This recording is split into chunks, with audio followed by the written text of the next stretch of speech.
Hello, Jack Middleton, the Empowered Vegan here, and in this video, we're going to be making a mint chocolate cheesecake.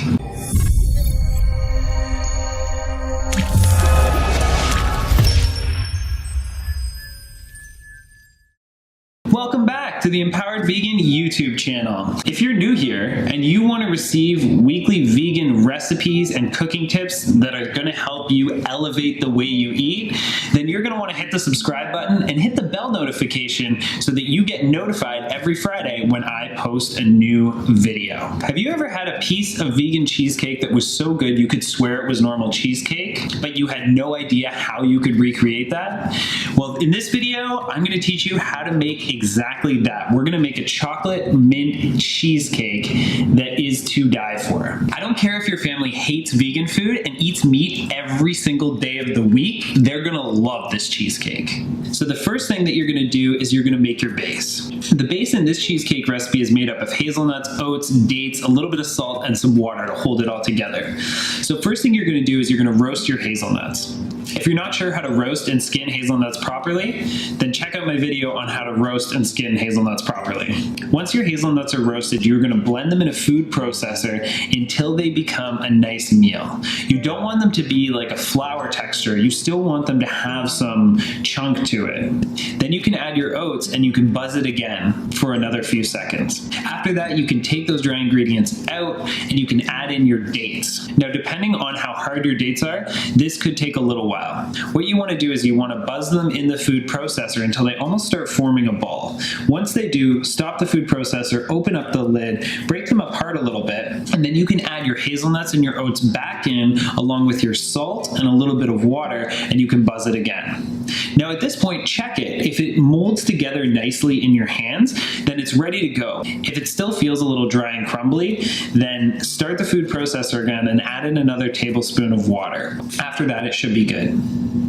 Then you can take it out of the food processor and put it into your cheesecake pan, and you can evenly spread it out and press it in.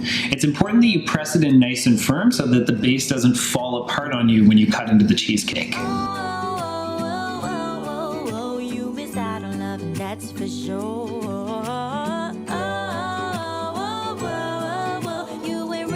Okay, step number 2 is to make your filling. So the filling for this cheesecake is very, very easy. What you're going to do is you're going to take all of your filling ingredients and you're going to add them into the blender and blend them until very smooth. If you're using a Vitamix, this should be no problem. If you're using another type of blender, say like a NutriBullet or a Nutri Ninja or a Ninja, what you're going to want to do is mix all the ingredients together in a bowl, take half of them, put them into the blender, and leave the other half and blend them in 2 separate batches. That way it won't put too much strain on your blender. Once that's nice and smooth, take 2 cups out of the batter from the Vitamix jug and set it aside.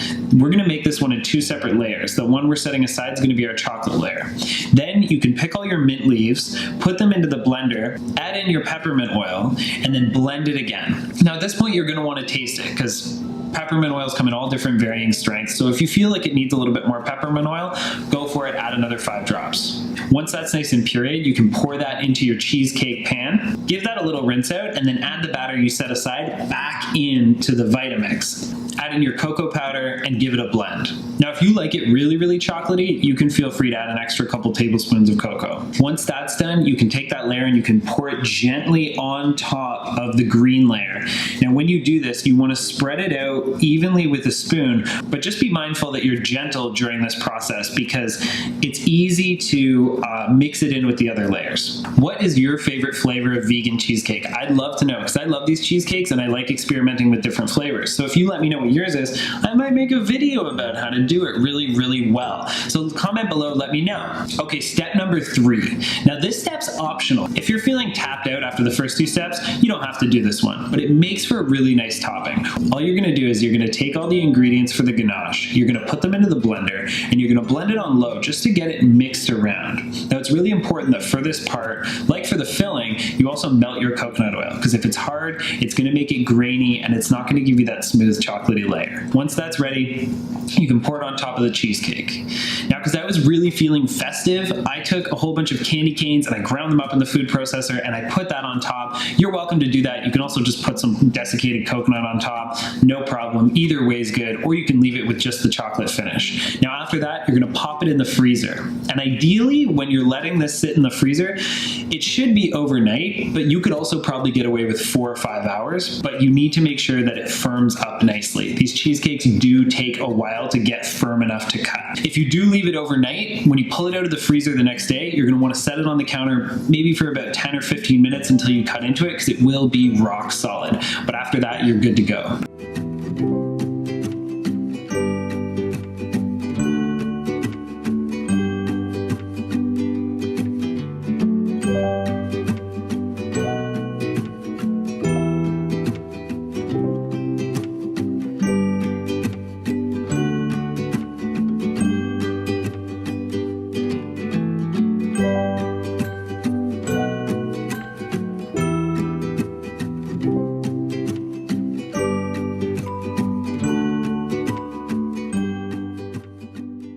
Check that out. That is a nice looking cheesecake. So if you like chocolate and you like mint, you're gonna love this. Like I said, your family's gonna love it. Don't tell them it's vegan, just feed it to them.